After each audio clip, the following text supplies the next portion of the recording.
In this video, we're going to talk about how to find the inverse of functions.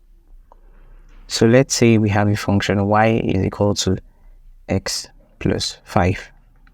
Okay, so to find the inverse of this function, we are simply going to be making x the subject of formula first.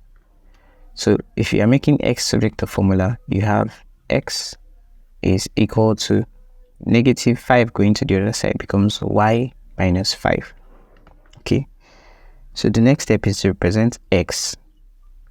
Y will now be equal to x, and then x will now be equal to inverse functions notation. Okay, so we'll now say inverse of x is now equal to x minus 5. Okay, that's just simply it. So say we also have another example of say y is equal to 6x. Okay, so to make x subject to formula here, you divide both sides by 6. So x will just be equal to y over 6. So you present x as the inverse function notation. So inverse function x is now equal to x minus over 6.